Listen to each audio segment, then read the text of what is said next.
She collapsed before she said my name. Right there in the middle of a crowded art gallery, surrounded by people holding flutes of champagne and pretending to understand brush strokes. 1 second, she was staring at me like she'd seen a ghost. The next, her knees gave out, and her body folded like a paper bag. They screamed. Someone shouted for water. A man with slicked-back hair rushed to her side, yelling, "Melissa! Melissa!" I didn't move. I just stood there holding the invitation I'd received 2 days ago. No return address, no signature, just a single typed line. "She'll be at the Wexford Gallery Friday, 8 p.m. if you're still alive." For 5 years, I'd stayed invisible. Not out of strength, out of weakness. I couldn't bear to be remembered. I left like a fog, quiet, no questions, no explanations. I vanished because she asked me to, and I was too shattered to ask why. But this night, this gallery, this moment had been planned, not by me. Someone wanted her to see me. Someone knew what would happen. And now she was unconscious on the floor, surrounded by strangers who didn't know her smile used to be the reason I got out of bed. Strangers who didn't know she once asked me to disappear from her life without warning anyone. And I did. I disappeared so thoroughly that I stopped recognizing my own reflection. I became a silent wanderer in diners and hardware stores, pushing brooms and folding linens just to keep from thinking. I forgot what my voice sounded like when I wasn't apologizing. She told me to vanish, and I took her literally, but someone had decided that 5 years of silence was enough. The gallery lights buzzed overhead. Someone handed me a glass of water, assuming I was part of the scene, maybe a cousin or coworker. I nodded, still frozen. And then the man beside her, the one who'd called her name, looked at me, looked through me as if he knew exactly who I was. He didn't look angry or jealous. He looked panicked. "She knew," he whispered under his breath. "She said this might happen, that if you ever came back." He stopped himself. His eyes went wide, and suddenly I understood. She'd been looking for me quietly, secretly behind his back. He didn't even know. But someone else had found me first. Someone who wanted me here. Someone who'd watched both of us all along. And whatever had happened in those 5 years I was gone, it wasn't over. They wheeled her out on a stretcher 20 minutes later, conscious but dazed. She kept mumbling something under her breath that only the man at her side seemed to catch. He nodded, reassured her, stroked her hand, but never looked back at me again. I stayed behind as the gallery emptied out, acting like I didn't belong to her. And I didn't. Not anymore. But it was all an act. My heart hadn't stopped pounding since she locked eyes with me. I should have walked out and returned to the nothing I'd built. But then the envelope fell out of my jacket. Not the invitation, a different one. I hadn't noticed it before. It must have been slipped into my coat during the commotion. My name was printed neatly across the front in handwriting that stopped me cold. It was hers. Inside was a folded piece of paper. No greeting, no explanation, just 5 words. "Ask him about Carson Veil." My fingers trembled as I read it again. Carson Veil, a name I hadn't heard in nearly 6 years.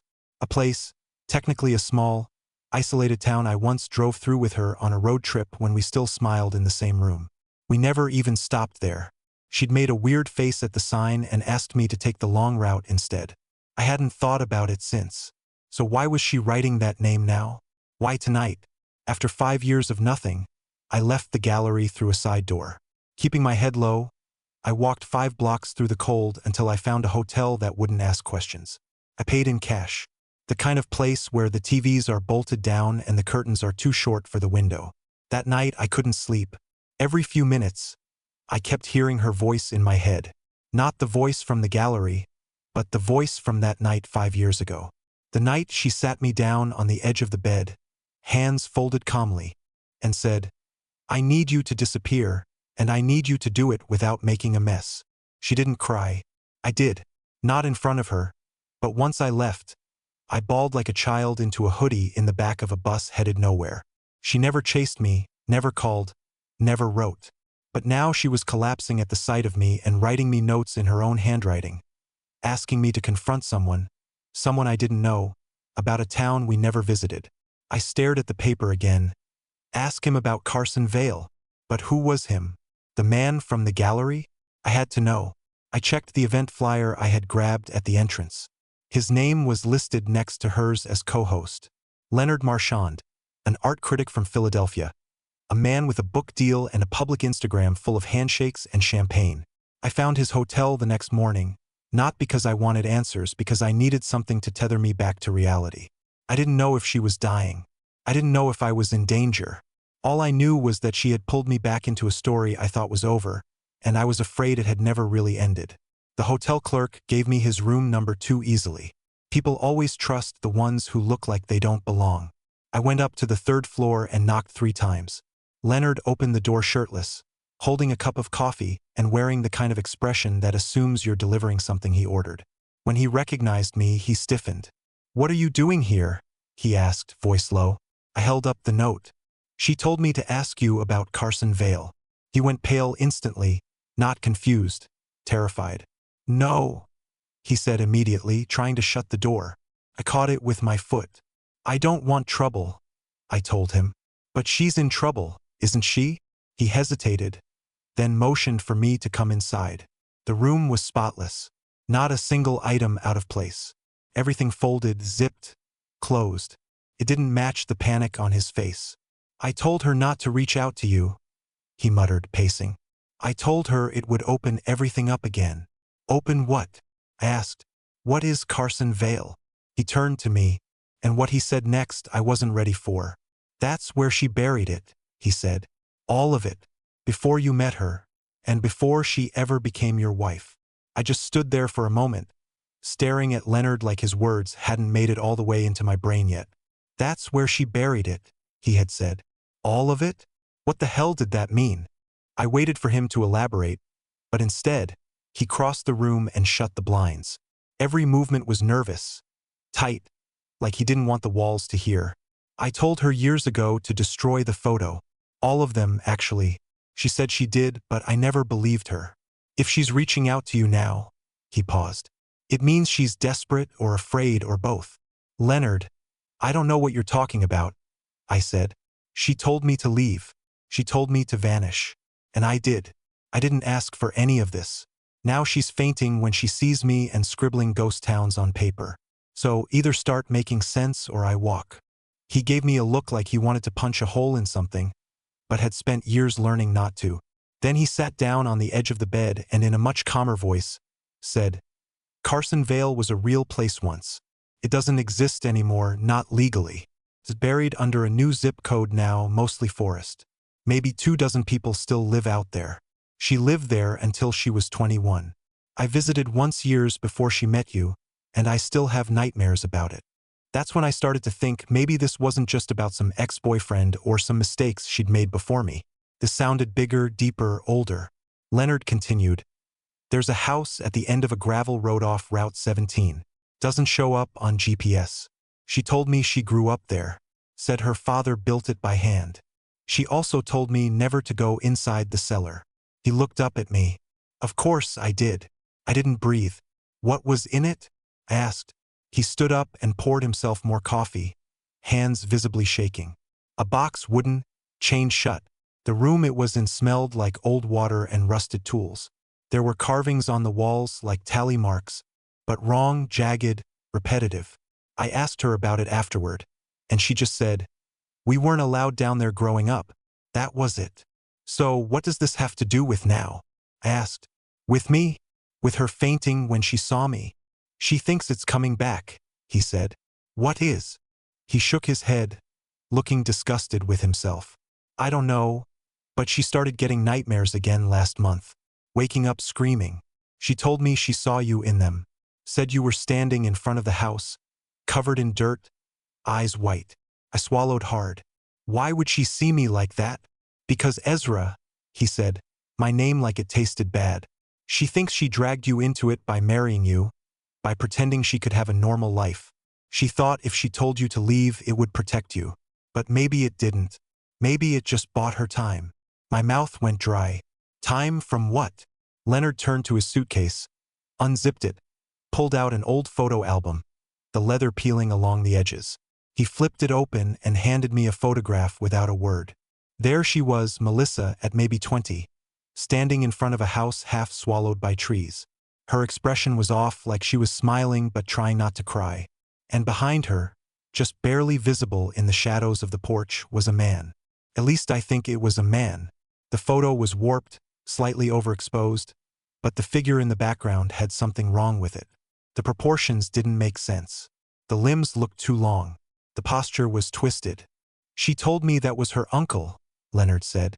"But then one night during a fight, she slipped and said, 'That thing on the porch isn't related to me.' And then she locked herself in the bathroom for hours." I stared at the photo again. "Why are you telling me this?" I asked him. "Because I think she's going back," he said. "And she wants you to follow her." He stepped closer. "And if you do, you need to know exactly what you're walking into." I didn't sleep again that night. I just sat there on the edge of the motel bed, the photo in my hand, the note crumpled on the table, and Leonard's words looping endlessly in my head. "She wants you to follow her. But to what?" There was something grotesquely final about the way he said it.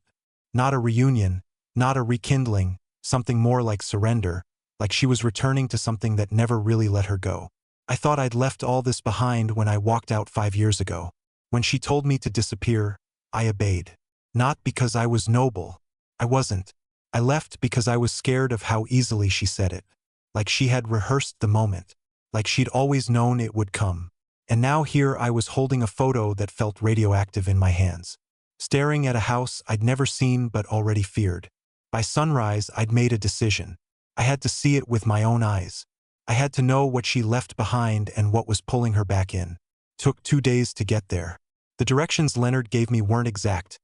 More like a whispered warning you'd get from a bartender after last call. Route 17. Left at the church with no roof. Follow the gravel till you stop seeing mailboxes. That was all. When I got to the church, it looked like something abandoned by time. Half the steeple gone. Roof caved in. Someone had spray painted over the entrance. "Don't forget who you are." That part shook me more than I want to admit. I followed the gravel road like he said. No signs, no fences, just a winding stretch of dust and fog that grew thicker the deeper I went. And then I saw it. The house. It looked exactly like the photo. Same porch, same broken railing, same 2-story shapes swallowed in moss and silence. But there was something else I hadn't expected. Smoke. Thin white trails drifting from the chimney. Even though the place looked like no one had lived there in decades.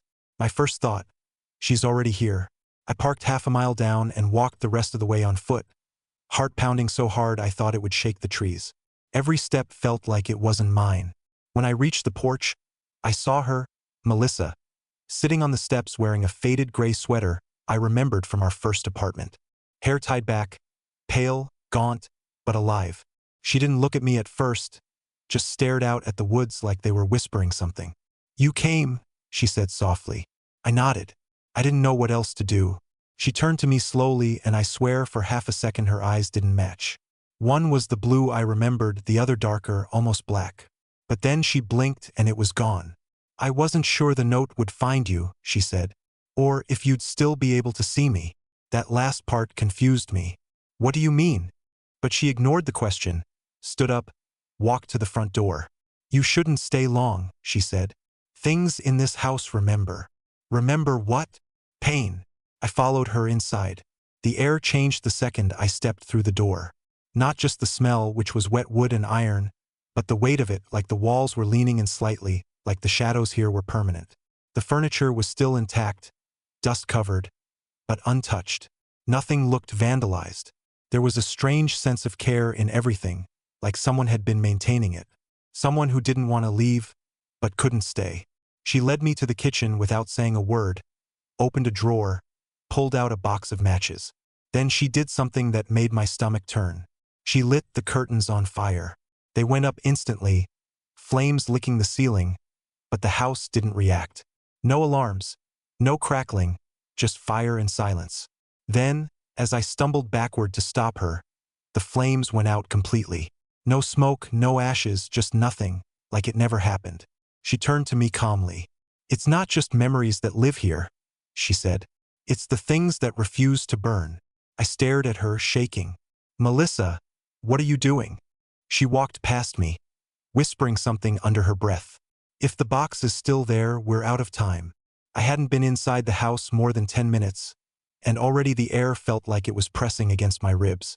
Not hot, just close, like something in the walls wanted to be exhaled but had been holding its breath for years. Melissa didn't explain the fire. She didn't look at me when I kept asking what she meant by the box.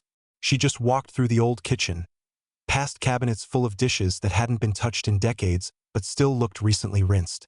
I kept expecting to see dust, cobwebs, anything that made sense. But everything was just waiting. Then I saw it, the door in the floor. She paused in front of it, barefoot now, her sweater sleeves rolled to the elbows like she was preparing to go into a storm. I whispered, "That's the cellar, isn't it?" She nodded once, didn't say a word. The latch was old iron, looped with a hook that looked recently unfastened. She lifted it like it weighed nothing. The wood creaked open, revealing narrow stairs descending into blackness. No light switch, just a single hanging bulb with a pull chain that dangled like a loose tooth. "You don't have to go," she said without turning to face me. "You can still leave. If you do, it'll never find you." "What is it?" I asked. "This house? That thing in the photo? What are you not telling me, Melissa?" She looked back at me with a face I barely recognized. The softness I once knew, the awkward laughs in grocery store aisles, the Sunday crossword habits, the way she used to fall asleep with one hand pressed to her temple. It was all stripped away. She looked like a version of herself that had survived something unspeakable and forgotten how to speak about it. "You loved me," she said softly. "You were the only one who did it without suspicion." "What does that mean?" She turned and started walking down the stairs without answering. And I followed like a fool, like a husband who'd been invited to disappear and still came back when she whispered his name. The stairs were narrow, carved unevenly. My shoulder brushed the wall the whole way down. The further we went, the colder it got, not winter cold, but concrete cold, the kind that felt like it belonged to the bones of the earth. Then we reached the bottom and I saw it. The box, exactly like Leonard described it. A squat wooden crate. Heavy iron chains wrapped around it multiple times. Padlocked on every side. The floor beneath it was stained. Dark rings of moisture or oil or something worse. Around the box were marks on the walls. Deep etchings. Not symbols. Not language. Just frantic scratches. Layers of them. Some looked old, others fresh. "What's in it?" I asked, my voice so low I wasn't sure she even heard. She sat on a crate beside it, fingers trembling as she reached into her pocket and pulled out a key, rusted, ancient-looking, tied to a piece of string. "You don't unlock it," she whispered. "You never open it. That's what they did wrong. They, my family." She looked up at me for the first time. "My mother opened it when she was 17. My uncle opened it again years later. I wasn't born yet, but they said the house changed after that. They started forgetting things. My brother died in his sleep. My dad put a nail through his own hand and didn't feel it. My mother stopped speaking altogether until the day she whispered one thing to me. Couldn't breathe." "What did she say?" I asked. Melissa's voice shook. "Never love anyone under this roof." I stared at the box. I didn't want to be near it anymore. Every second in that cellar made my skin itch. The air was wrong. Too dense, too silent. "Why did you bring me here?" I asked. "I didn't," she said. "It called you." "No, you called me. The envelope, the photo. That was your handwriting." "I wrote the message," she nodded. "But not the address." That's when something inside me cracked. "What does it want, Melissa? Why me?" She stood slowly, walked to the box, and crouched next to it, ran her fingers over one of the chains. "I told you to leave 5 years ago because I thought it would let me go if I gave it something else, some kind of trade. I thought if I gave it space, silence, it would sleep again. And did it?" Her hand hovered above one of the locks. "No," she whispered. "It just waited." And then she added something that chilled me in a way nothing else had. "But now it wants both of us." I didn't run. I should have. Every part of my mind, what little remained functional down in that basement, was screaming at me to get out of there, to climb the stairs and never look back. But I couldn't. Maybe it was the way she said it. It wants both of us. Not with anger, not with desperation, but with resignation. Like she'd already accepted the ending, and I was just catching up to it. The air down there didn't feel like oxygen anymore. It had weight, texture. Breathing it felt like swallowing dust that remembered things. And I started to feel it, not hear it, feel it. The sound of something alive, buried beneath the house. A hum, too low for ears, but strong enough that my teeth ached. "Melissa?" I whispered, barely holding it together. "What does that even mean?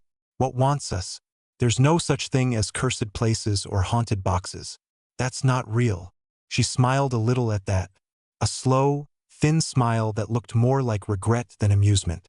"That's what my father used to say, right before he built that box himself and locked my mother's diary inside it. He told her it was to keep her secret safe. But it wasn't. He didn't want her remembering." "Remembering what?" Melissa walked toward a rotted bookshelf by the far wall. She pulled something from behind it. Not a book, but a bundle wrapped in faded cloth. Inside it were photos. So many photos, and all of them wrong. Some were of her as a child standing outside this very house. But her expression in every single one was identical. Wide-eyed, almost sedated, staring directly into the lens like she didn't recognize the camera. Others were more disturbing. A hallway with scratch marks along the ceiling. A mirror showing something standing behind the photographer that wasn't visible in the room. A man's face blurred violently at the eyes. But it was the last photo that finally made my knees weaken. It was me, 5 years younger, sitting on a bench I didn't recognize, looking off to the side. Someone had taken it without my knowledge. But that wasn't the terrifying part. It was the date scribbled on the back in red ink. A full year before I ever met Melissa. I dropped the photo and stepped back. "What is this? You didn't even know me then." "Yes, I did," she said, her voice flat. "But you didn't know me. Not yet. I wasn't allowed to meet you until I forgot." "Forgot what?" She didn't answer. The ground vibrated suddenly. A low, pulsing thump beneath our feet. Not like an earthquake, more like a heartbeat. Slow, measured, ancient. Melissa pressed her hand against the box like it soothed her. "When I left this house, I was supposed to die. That's what the stories say. But instead, I fell in love. It wasn't supposed to happen. That wasn't part of its design." "What do you mean its design?" She looked up at me. Her eyes were glassy. "It doesn't care about love. It only cares about balance, about forgetting, about hiding the things too painful to carry forward. My father believed he could bury grief. And so he did. But the house keeps it." I stared at her. "So this house, it remembers for you?" She nodded. "For all of us. Keeps everything that should have broken us. Locked it in the cellar. Sealed it in that box. Every heartbreak, every betrayal, every failure too heavy to survive. That's why you're here now." "No," I said. "I'm here because you dragged me back." Melissa walked closer, then reached into her pocket again. She pulled out a second key, smaller, sharper. She held it out to me like it weighed nothing. "This one's yours." I didn't take it. "What do you want me to do with that?" "Use it," she said. "Just once, just to see what you've left behind." And then I saw it. Something I hadn't noticed until now. There were 2 boxes. One in the center of the room, the one she'd always talked about, the one chained and rusted, surrounded by those claw marks and circles of salt and red string. But in the far corner, obscured by darkness, there was another, smaller, newer, barely visible, and it had my name carved into the lid. Not written, not labeled, carved. I felt my chest tighten. I've never been here before. That doesn't mean it hasn't been watching you." I wanted to scream at her, but my throat was dry. She walked back toward the stairs, leaving me alone in the cellar. "You can leave it shut," she said. "That's what most people do. But if you ever want to remember what you gave up, if you ever want to understand why you walked away without a word 5 years ago." She looked back at me, then opened it, and then she was gone. Her footsteps vanished into silence above me, and I was left alone in a room that remembered more than I ever wanted to know.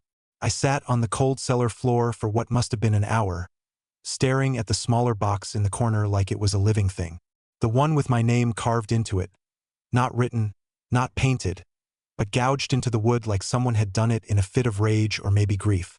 The key Melissa had given me felt hot in my pocket, too warm, like it had just been forged. I didn't want to touch it again, but it was like the room wouldn't let me ignore it. The silence had started to bend. It had weight, rhythm, like a presence standing behind me just out of reach.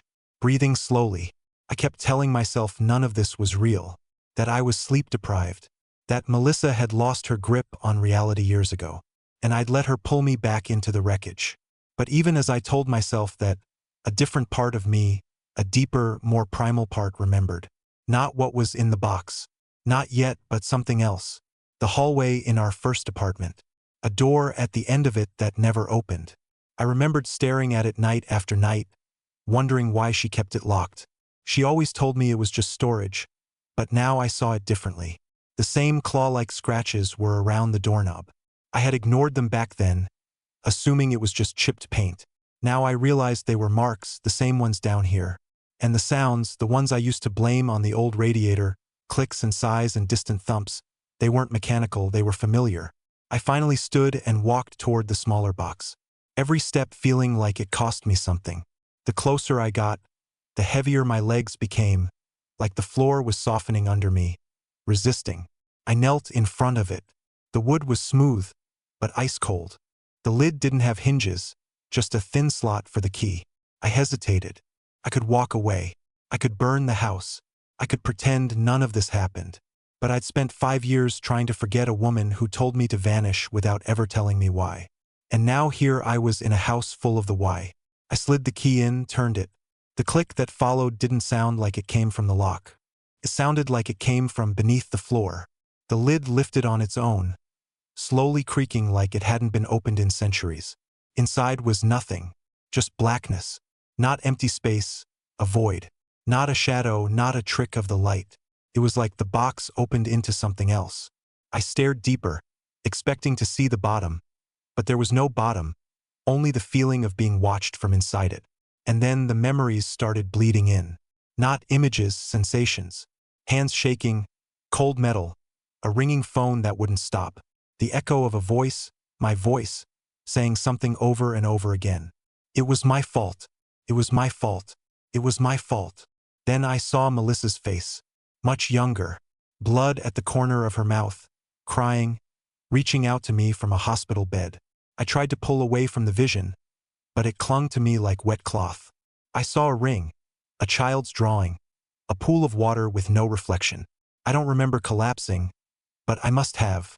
I came to with my head against the concrete, the lid of the box now sealed shut again, the key gone. I stumbled up the stairs on shaking legs, heart pounding like I'd run miles barefoot. When I reached the main floor, Melissa was gone. The house was dark, windows boarded now, even though they hadn't been before. I tried the front door, nailed shut. I was trapped. I called her name. No answer. I screamed it. The house absorbed the sound. I turned a corner toward the kitchen, and that's when I saw something I'll never forget. Me standing at the end of the hallway. Same face, same posture, but something in the eyes like they weren't made for this world. Not angry, not afraid, just empty. He didn't move, didn't blink, just stood there watching me. And then he mouthed 3 words. You left her, and vanished. I backed away slowly, grabbing anything I could find. A chair, a broken lamp. I wasn't going to wait for whatever that was to come back. That's when I heard her voice again. Not from the house, from outside. Barely a whisper through the nailed boards. Ezra, if you open the box, you'll forget what you saw. If you leave it shut, it'll remember it for both of us.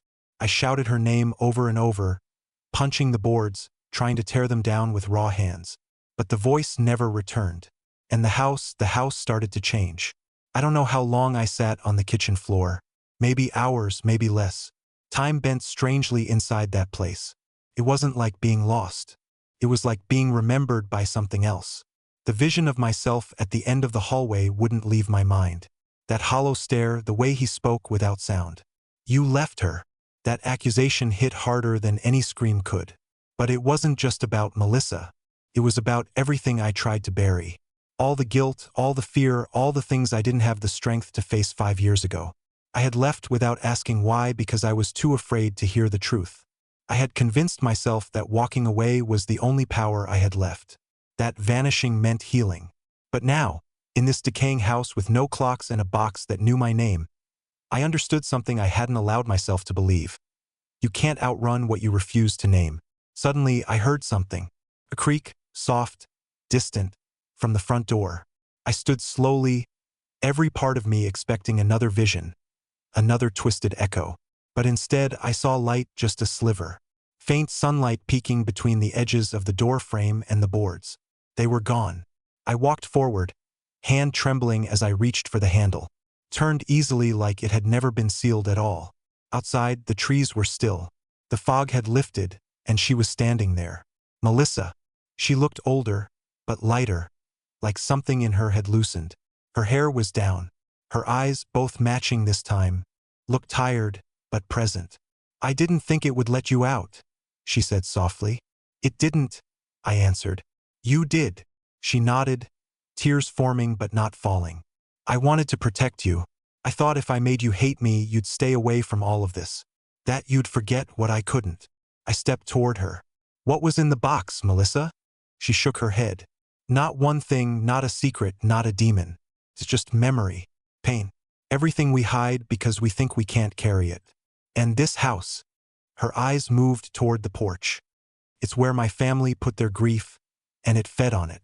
Kept us all numb until one day I met you, and it couldn't take you from me. So it waited."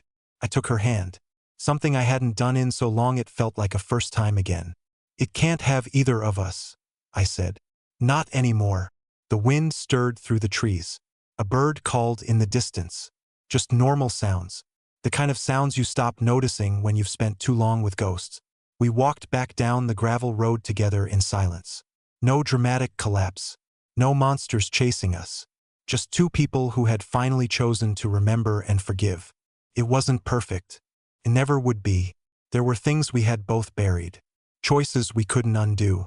But for the first time in years, I wasn't walking away from something. I was walking with someone. When we reached the car, Melissa paused and looked back at the house. I watched her lips move. Not a word to me, but to it. Maybe a goodbye. Maybe a warning. She got in beside me, and as I turned the key in the ignition, I realized something that made me smile.